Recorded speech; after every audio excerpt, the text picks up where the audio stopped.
Ya kita kalau kita berkaca terhadap penanganan penegakan hukum di Republik ini kan sepertinya tidak mulus-mulus saja kalau misalkan yang terlibat adalah orang-orang hebat begitu. Terkait hal tersebut ya mungkin saja kita tidak tahu apakah ada mafia yang ikut campur ataukah ada tangan-tangan usil, tangan-tangan lain yang sengaja yang tadi disampaikan oleh Pak Susno untuk menambah tarian-tarian. Nah ini kita kan tidak tahu.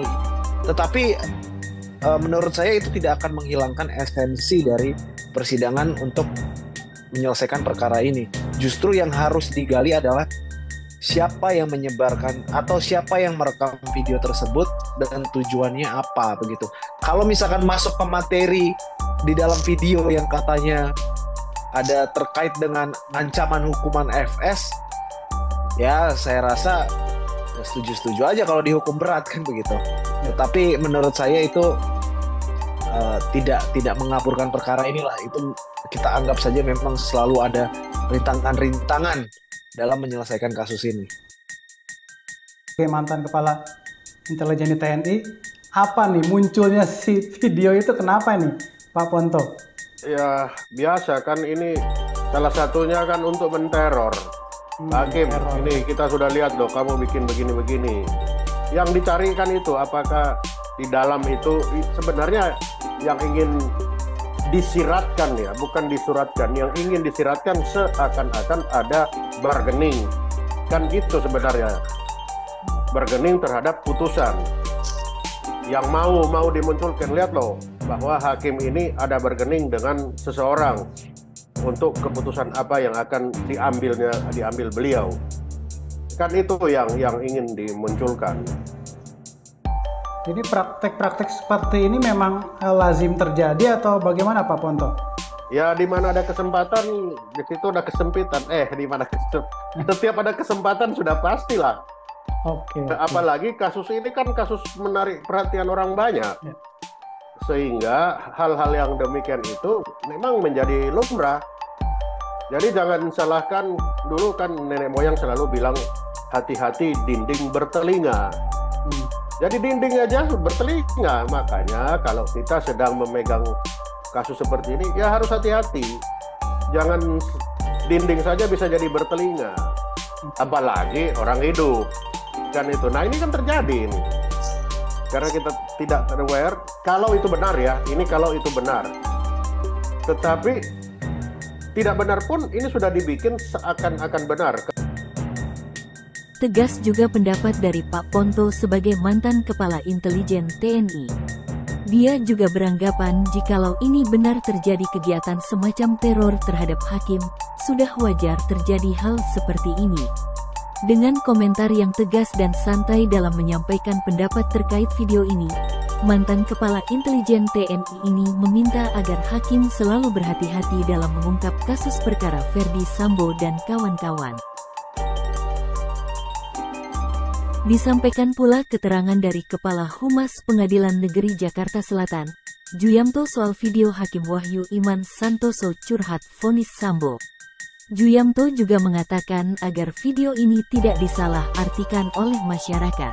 Masyarakat diminta harus cerdas dalam menanggapi hal semacam ini, terutama dari awak media juga tentu yang paham dan ikut serta dalam mengawal kasus ini. Jangan tutup mata menanggapi video editan atau potongan tersebut.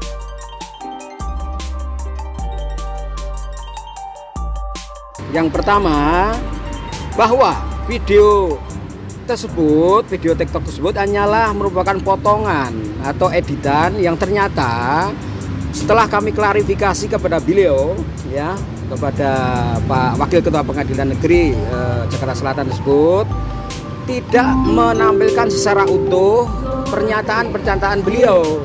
Itu yang pertama. Yang kedua, bahwa dalam pernyataan sebenarnya beliau berbicara secara normatif saja sebenarnya, menyangkut persoalan ancaman pidana di dalam tindak pidana pembunuhan berencana. Maka beliau menyebutkan soal ancaman pidananya yaitu pidana mati, seumur hidup, 20 tahun. Itu yang beliau sebutkan sebenarnya, dan tidak ada berbicara soal pembocoran putusan tidak ada. Yang ketiga, narasi, ya, narasi atau caption. Nah, tadi ada videonya, ada narasinya, ya. Videonya tadi kan berupa editan atau potongan. Kemudian ditambahin narasi, di mana narasinya itu menyebutkan adanya pembocoran atau pengaturan putusan. Itu sama sekali tidak benar dan menyesatkan. Karena apa? Persidangan masih berlangsung, acara pembuktian, dan majelis sama sekali belum membahas soal putusan. Bagaimana mau dibocorkan, apanya yang mau dibocorkan, ya. Berikutnya, majelis hakim yang beliau pimpin dan juga termasuk majelis hakim yang lain terkait dengan perkara FS ini masih berupaya dengan sangat sungguh-sungguh dan profesional dalam menemukan kebenaran material atau fakta-fakta yang mohon agar publik, ya, termasuk rekan-rekan media, ya, kami minta tetap konsen